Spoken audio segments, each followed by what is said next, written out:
Hello guys and welcome back to another video. So today I'm going to be taking a look at some of the new cards that are coming out. We've just been released. The preview's just been released. Don't worry, I've got some deck profiles coming out. I just need to edit them now, so they'll probably be coming out on Wednesday when I have time to finish off the editing. But for now, I thought I would one, let you know I'm still alive, and two, I would have a look at these because I play Brand and I play Bystials. I'm a big fan of both, and so I thought it'd be worth taking a look at and giving my thoughts on them. I have been spoiled the very first card here, the Bystial, unfortunately, but honestly, I still think that apparently there's quite a few cards being previewed here, so I'm still going to give my thoughts anyway. So, as I said, the first card is the Bystial, or on TCG, the Bystial, and it's a level 4 Dark Dragon Tuner monster. So evidently they're going in on the synchroing again for the new Bystial branded stuff. And so okay, so its first effect becomes formed as one on the field or in the graveyard, which is going to be of great benefit to the archetype, because obviously a lot of cards love it being that. So it's useful both for fusion summoning, also just having names as well. I know a couple of new cards are actually able to reborn a Fallen Valbaz, and so it will always come up. And its second effect, if this card is normal or special summon, you can discard a card and target a dragon monster your opponent controls or in their graveyard to activate one of these effects. Send this card to graveyard and take control of it to the end phase, or send this card to graveyard and special summon the monster from the graveyard. So essentially you're snatching a dragon monster your opponent controls. This is less relevant, and this is why I didn't find this as impressive. Because although it's a tuner that's named Fallen Valbaz while it's on the field in a graveyard, its second effect is very meh. I don't see it coming up that often, because you have to rely on your opponent being Bystials and we don't know what post Cyberstorm access format's going to look like yet, so we can't say for certain that it's going to be having Bystials still. But if it does have a dragon-based format, it could potentially come up. Okay, so the next card is Fallen of Argrios. I'll try and say these right. It looks sort of sprite-ish, but evidently it doesn't have that in the name, which is very interesting. So it's a level 2 Dark Thunder, 700, 700. You can only special summon this card with so you can only special summon it with the first effect once per turn, okay, and you can only use the third effect once per turn. So if there's a level rank or link 2 on the field, special summon it to either field. So that's your sprite sort of effect, except it does go to either side of the field, which is very interesting. Link monsters that point to this card cannot activate their effects. Okay, and during your opponent's turn, you can target one Xyz monster on the field, detach up to 2 Xyz materials from it. Whew. Okay, so this just seems like I don't even know what is this meant to be anti-sprite? This is very interesting. I mean, I can see some applications immediately, but I'll have to do some testing with this. But it sort of seems like, I mean, because just if you're up against an Xyz matchup, being able to detach 2 materials, that's obviously very good. And also blocking link monster effects by placing it to the correct zone could be very powerful as well. Because you can immediately shut down like an Apollosa, because I believe the first effect's passive, so the Apollosa can't negate it.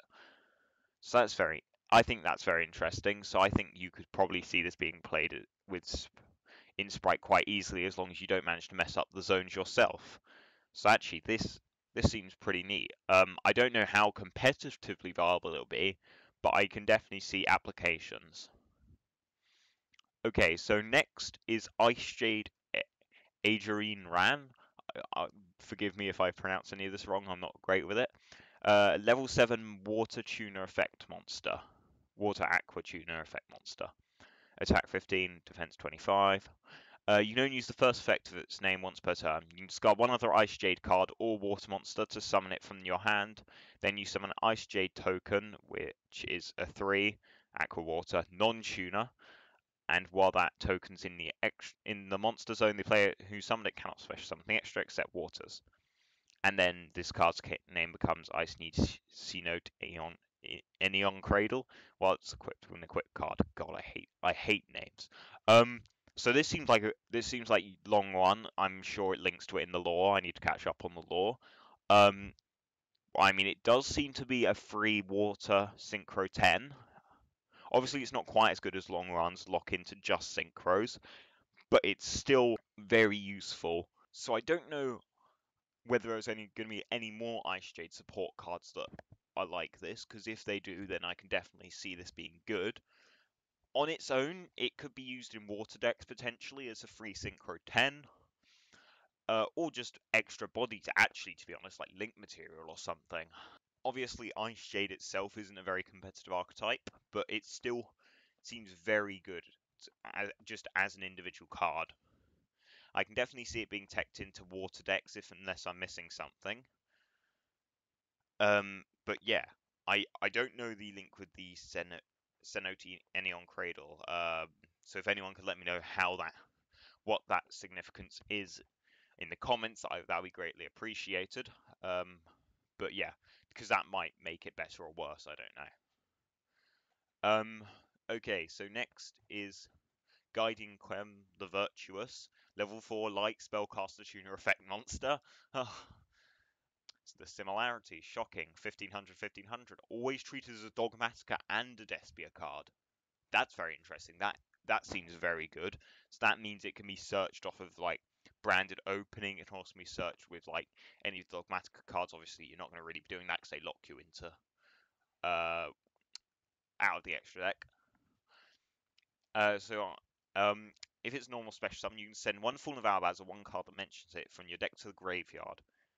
So that's already good. That's a foolish. And if a card leaves the extra deck, you can target a Fallen Valbaz or monster that mentions it in the grave. You can summon it. This is okay. So on first note, it might look okay, like good, but not amazing. But when you factor in how many cards can actually search this, summon this for free, this actually seems very powerful. We're going for the new Synchro variant, and I think this actually might be enough to persuade me to try out the new Synchro variant myself. But this seems like really neat as a card.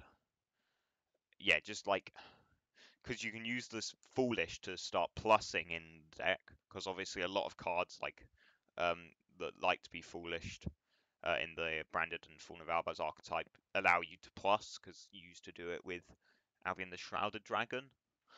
Though I didn't personally use that engine, I know you could do that to go like plus. I mean, if you had a Mercury, it was like +2 or something. But yeah, so that is very good actually, and I think that this will actually be really powerful. So I might have to test this out in the future. Branded Etude, which is a continuous trap card, and you can only use the first effect of this card's name once per turn. During either player's turn, immediately after this effect resolves, synchro summon using monsters you control, at least a dragon. So it's quick synchro, and while you control a Bystial, any monster sent to your opponent's graveyard because they choose it for a ritual summon or use it as material for an extra deck monster is banished instead. That's useful. I'm not sure how useful though. I mean, the quick synchro is not actually. I can see the quick synchro being very nice because obviously, you essentially Bystial on your opponent's turn, then flip this up and quick synchro into your new Albion, I think it is. So that seems very good. But I'm not. It's a continuous trap, so going second, it really, if you lose the die roll, that really does nothing. I could see it being a side deck card possibly. I'm not feeling it in main deck at all though. Like I don't think that the macro style effect is really great for the archetype going into next format, but we'll have to see. But yeah, it just kind of didn't. I don't feel like like that second effect's really what they needed. But I mean, it, I guess it could come up. Again, I think it'd be something for the sideboard. I don't think you'd see this going first, or just in main deck. Sorry, I don't think you'd see this in main deck. But I think it's still an okay card. But what I'm really impressed is by Quem. This just seems like a really powerful card. Um, and I'm actually gonna have to test this out because this looks really fun. Again, and also I think that this definitely has some potency, even just as a tech.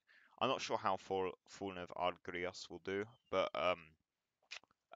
I think it's decent. But overall, though, yeah, some of these cards are actually really impressive. I think it will really help the Synchro variant, and so I might have to try it out myself. I'll see. Who knows? You could see that coming up, but not coming as soon because I've got some other stuff in works, other profiles in the works for the next couple of days. But yeah, so I hope you guys enjoyed this. This is just kind of a thing to keep the Yu-Gi-Oh content flowing, and I'm actually very interested to see how some of this will work out. So yeah, I hope you guys enjoyed, and I'll see you guys next one.